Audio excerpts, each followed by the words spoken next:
Right, how is it going, everybody? This weekend we have quite a few fights and quite a few significant fights regarding their results.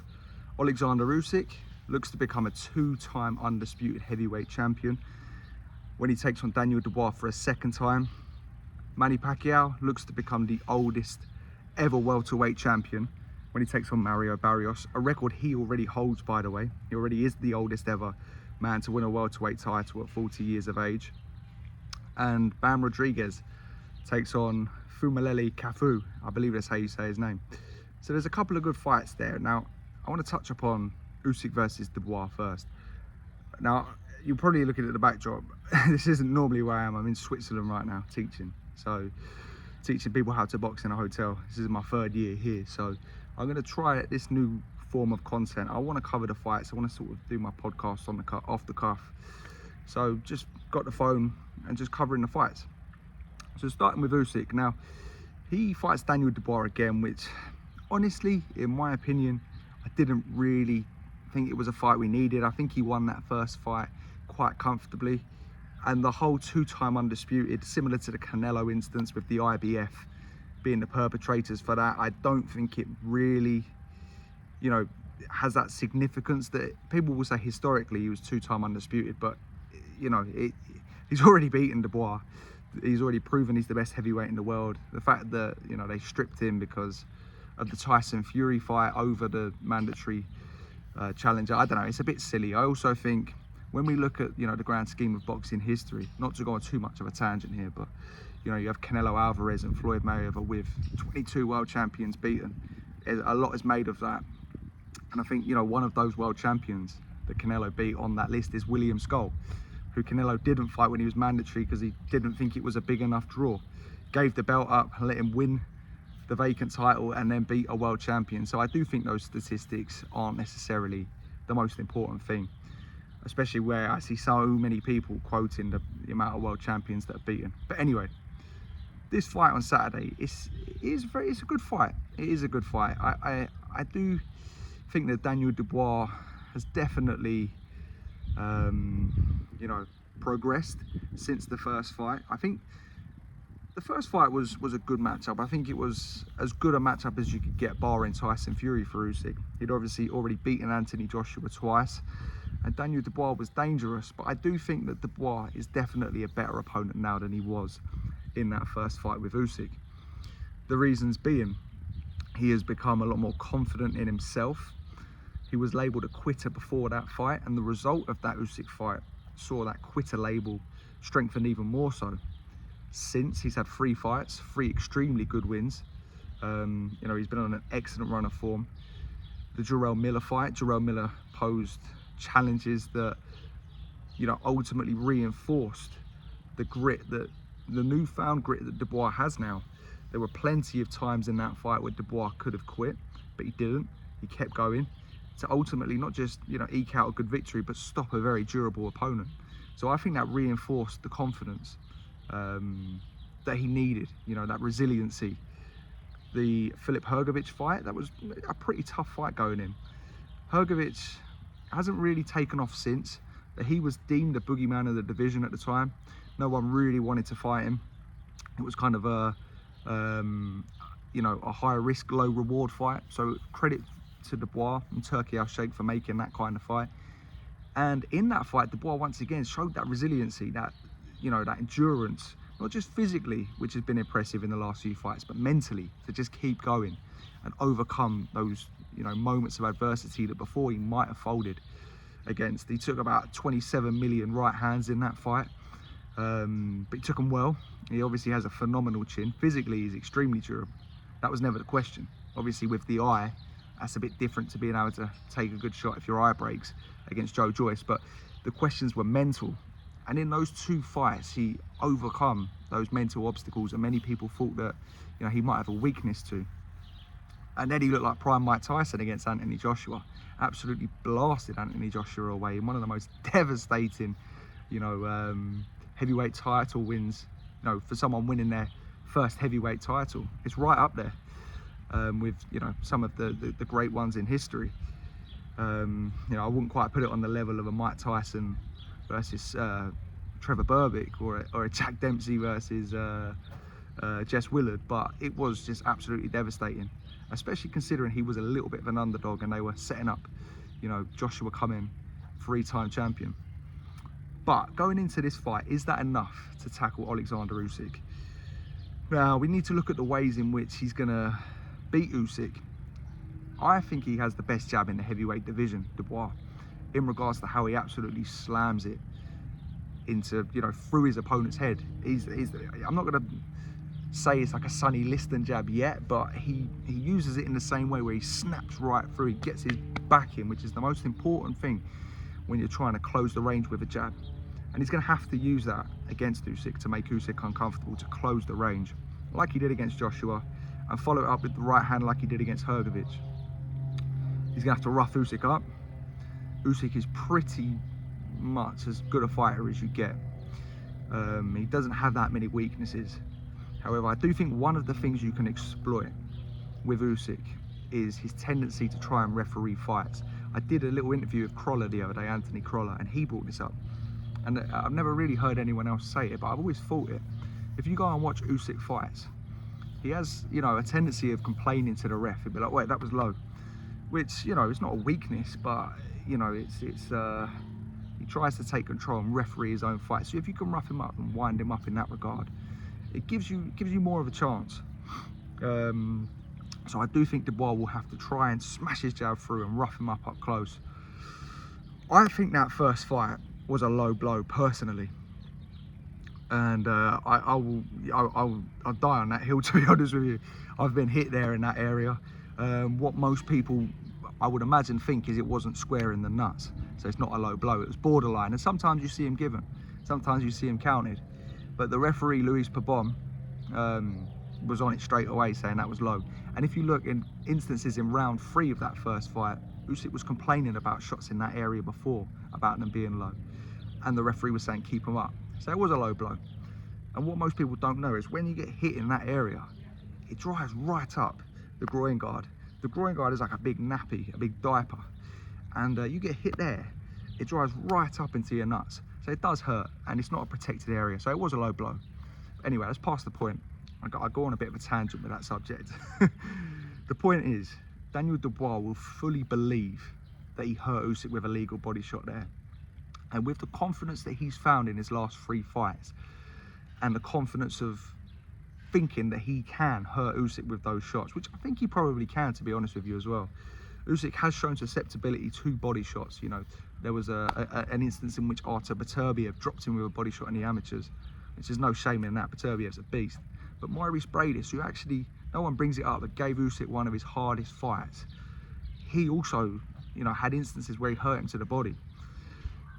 So I think with Dubois' confidence, his jab, roughing him up and working that body, and his obviously physical size and strength, I do think he definitely has more of a chance in this one. As I say, with the confidence he's found being on that run of form.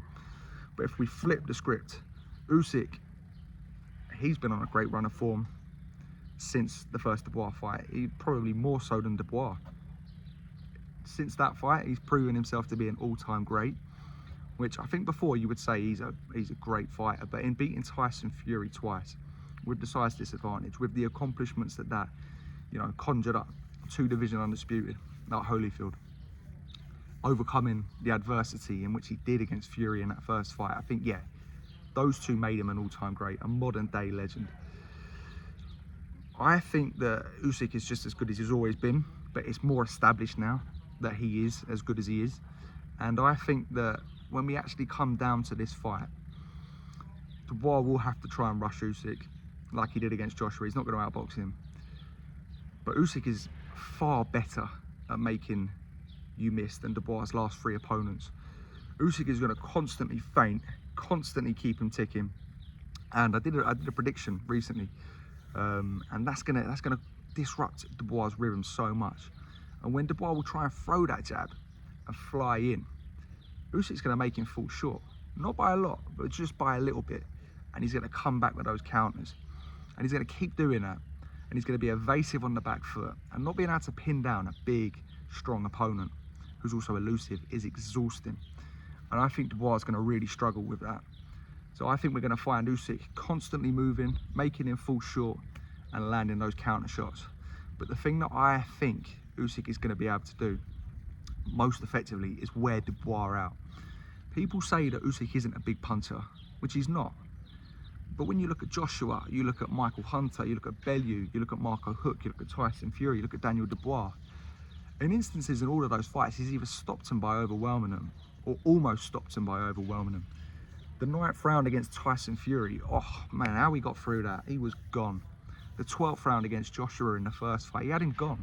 Daniel Dubois, he stopped him. Marco Huck, he stopped him. Michael Hunter in the 12th round, he had him all over the ring. And he only gets better as the fight goes on. But the way he does that is, like I just said, he makes you miss. He's constantly twitching. Now, if you've never been in the ring, you'll never really understand the ability to judge distance, how effective that is. You know, you punch a bag and it feels great because you punch it because it's there. But imagine that bag is moving, like a person's moving, just falling out of range. It just plays with your mind so much, not being able to catch someone. And it exhausts you, especially when they're like working you back like Usyk. So that tendency of just constantly keeping you alert wears you out so much that you're exhausted by rounds 8 and 9. And I think that's going to happen to Daniel Dubois. And Usyk isn't the biggest puncher, but he is a massive man. Do you know what I mean? He's not as big as Dubois, he's not as big as Fury, but he's still massive. So when he is hitting you clean and he's getting fitter and you're getting more exhausted, you know, it's going to have significant damage. And he's precise, and the timing of the shot is great. You know, you look at that Tony Bellew knockout. That was clean. Do you know what I mean? That was a great knockout. So going into this one, I think that Usyk is going to stop Dubois again, if I'm completely honest. And I think it will be an accumulation knockout, similar to the first time, like a TKO. I think he will have some rough moments. I think Dubois will rough him up, probably land some great jabs, catch him, you know, when he's switched off slightly, you know, or catch him in an exchange. But ultimately, I think Usyk's grit, his toughness, the fact that he still wants to be doing this after all he's achieved, I think that he's going to stop Dubois between rounds 8 to 10. And then that will give Usyk 6 heavyweight title wins in his 8 heavyweight title fights. And it begs the question, where does Alexander Usyk rank if he does stop Dubois again as a heavyweight, an all-time great heavyweight? Now, I see certain people saying, oh, he's top 5 heavyweight of all time, top 10 heavyweight of all time, he's the greatest fighter that's ever lived. People do tend to do that quite a lot with modern fighters that are achieving great things. You know, it is common to think, you know, the fighter right now is amazing. However, you need to put it into perspective. Usyk as an all-time fighter, an all-round fighter, I'm genuinely going to say this, he might be the greatest to ever live when you compare his amateur credentials and his professional credentials, because he just had such a great amateur career. There are other fighters like Holyfield, whose career is very reminiscent to Usyk, who was an Olympic gold medalist, undisputed cruiser champion, undisputed heavyweight champion. And, you know, I think Holyfield in the grand scheme of this conversation gets so underrated because, he did lose eventually quite a lot. But when you actually look at his heavyweight credentials compared to an Usyk, can I say, he had about 20 heavyweight title fights to Usyk's 6. He beat George Foreman, Larry Holmes, Riddick Bowe, Mike Tyson twice, Michael Moorer, boxed Lennox Lewis a few times. You know, it was so stacked. He had about 12 all-time, Buster Douglas. But Usyk's overall amateur credentials are just off the charts. World champion, European silver champion, Olympic gold medalist. But as a heavyweight, where would he rank? I think you start to cement him in the top 15 all time, solely as a heavyweight, if he wins this one. He will have, in context, the same amount of title wins as Rocky Marciano if he wins this fight, which is 6. And that's still 21 less than a Joe Louis. You know, sort of close to 15 less than Larry Holmes. So he hasn't got the longevity, but he has the big wins. I think the fact that he's also continuing to fight when he's completed everything is a testament to the fact that he wants to cement that legacy. He'll see guys like Holyfield that, you know, done that at cruiserweight and heavyweight and just had that longevity as well. So I think, all in all, I think you can make it a logical case that he is the greatest cruiserweight of all time, potentially over Holyfield. Holyfield has the distinction of the 15-round era and the wars with Dwight Muhammad Qawi, which are tougher than any fight Usyk had, without a shadow of a doubt. But I think Usyk overall had the tougher era at cruiserweight. You know, Krzysztof Glowacki, Marco Huck, Murat Gassiev, who was icing people, Maurice Bradis, who is an all-time great cruiserweight, you know, Tony Bellew and guys of that ilk, has just filled out a really stacked division. But as a heavyweight, I think solely he will be in the top 15 if he beats Daniel Dubois. And yeah, it'll be interesting to see what he does after, how long he does stay at it. He's 38 now, looks after himself, but you know, I feel like he'll probably have one more after this, whether it's a Tyson Fury trilogy, which again, similar to this rematch with Dubois, I'm not that interested in, because he's just proven that he is better than the guys he's boxed. Anyway, moving on to Manny Pac-Man Pacquiao, who is facing Mario Barrios this weekend at 46. Now this again is another one that will be interesting to assess, because this is a strange fight for me, because I don't think it's a very good fight to make. I think it's a borderline irresponsible fight. Pacquiao's 46. His last fight was at 42, where he looked like Father Time had caught up with him against Yordenis Ugas.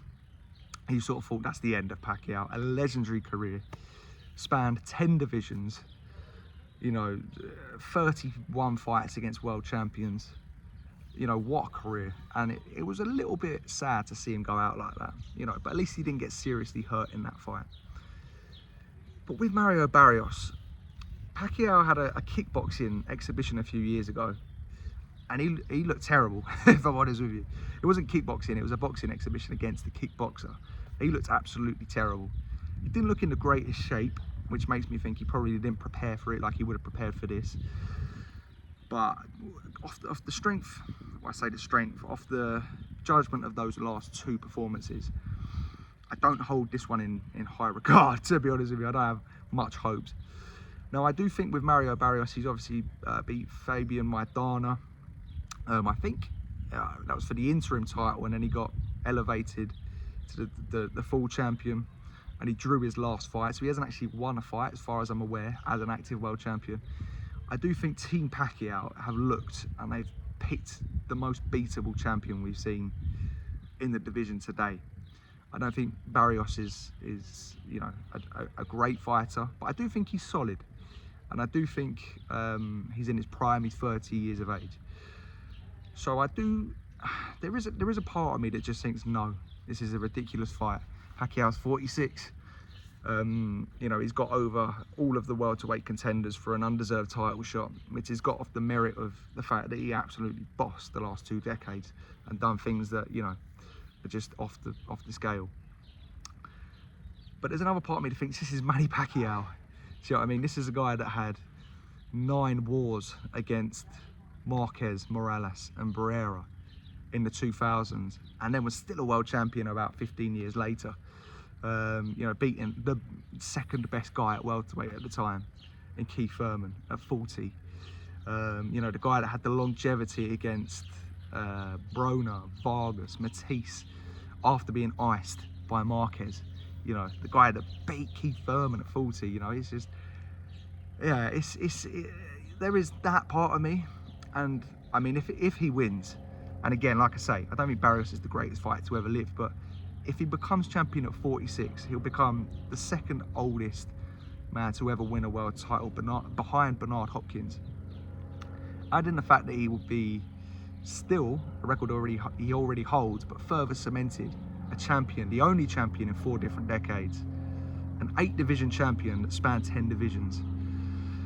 He will also, I touched upon the world champions record earlier, I'm not a big fan of it, but statistically have beaten the joint most world champions as Floyd Mayweather, 22.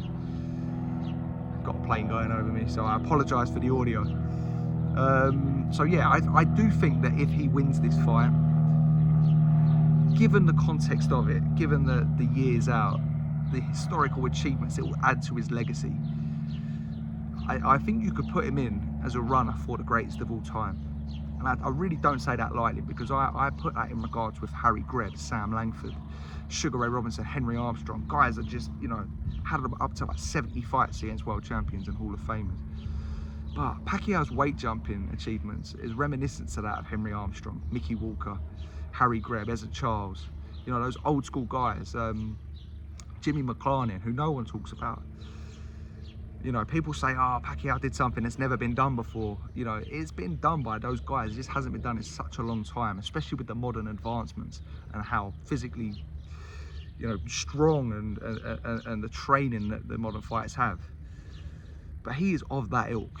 He has, it's difficult to compare someone that's a freeweight champion today, for instance, to Henry Armstrong, who was a freeweight champion, because Henry Armstrong really sort of went 7 divisions all in one go, from featherweight to middleweight. So if he wins this fight, I do think you could put him, he would be like a real modern day Roberto Duran, who went from featherweight, where he beat Ernesto Marcel, to light heavyweight, which again, no one really talks about that, how ridiculous that is. But featherweight champions to middleweight champions in Iron Barkley. So I do think that he's going to lose. I think that he'll just be too old. Going off the judging of his last few performances, I think Barrios would just be too big, too strong, too primed. And I think he'll probably stop in between sort of rounds 7 to 9. You know, just an accumulation thing. I hope it doesn't happen. But imagine if he wins, man.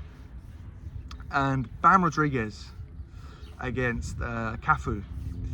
This is a good fight. Kafu was just, he's only had about 11 or 12 fights, but he beat Kosai Tanaka, who recently retired after this fight, but was the fastest ever 4 division champion. So this is again another one that's going under the radar. I think Bam Rodriguez is a special talent. I mean, he's a legend slayer. Carlos Cuadras is probably the weakest of all of the, you know, the 3 greats, or the 4 greats, as say at Superfly. But Strisik gets Soaring Visai, Juan Francisco Estrada, those are great names. Sonny Edwards, that's a phenomenal name given the context. So I think we're watching a really potential all-time great in those divisions, especially how young Bam is and how skillful the footwork is, and you know, the fact he knocks people out, and you know. So I do expect Bam to win this one. I think he's a special talent. I think he continues to rise up the pound for pound rankings, and yeah, I'm excited to see where this goes, and in regards to his career. And that's all really. I also want to touch upon Shakur Stevenson on his performance against William Zepeda. I've been a fan of Shakur. I think he's the best lightweight in the world. And I don't even think that was his best win, to be honest with you. I think it was one of his best performances, especially with the scrutiny he was under, people really slating him. And he doesn't do himself no favours. You know what I mean? Saying Sugar Ray Robinson was buns and Crawford's the best fighter to ever live. You know, it comes across a little bit ignorant, the way he sort of treated Josh Padley after Josh Padley gave a really game performance and came in late notice, and you know was you know, working on the Monday of that week. But I do think we're looking at a real special talent there. You know, the Jamel Herring, the Oscar Valdez, the Robson, Cohen Sal. Oh, I don't know how you pronounce the name properly, but you know, he's and now that William Zepeda performance, I do think we're looking at a special fighter. It's the poise that he has, the calmness under the pressure. That shoulder roll is reminiscent of all the greats that have used that shoulder roll. People will say it's very Mayweather-esque, which it is, but I like to think of it as Pernell Whitaker-esque because it's coming from the southpaw stance. And when you're in the southpaw stance, obviously I know he was against the fellow southpaw, but those right hands can fly right in. It's a different angle. They come here as opposed to when they come here. So I think we got a very special fight there, and I think that he hits harder than people give him credit for. Don't think he's a massive knockout puncher, but I just think he's so switched on. He never panics, and that 135 division, I think it's fallen flat in recent years. It's got so much to offer with Tank and with Garcia being there and Shakur being there and just all of the other fighters, Loma being there. You know, there's not been a willingness for the younger fighters to really fight each other. But I hope we see those fights with Shakur, because ultimately I think he wins them. And now he's getting his pound for pound recognition. But anyway, that's all for me today. Let me know if you want more of this kind of content, just sort of off the cuff. It's easier for me to do. And let me know your predictions for this weekend's fights.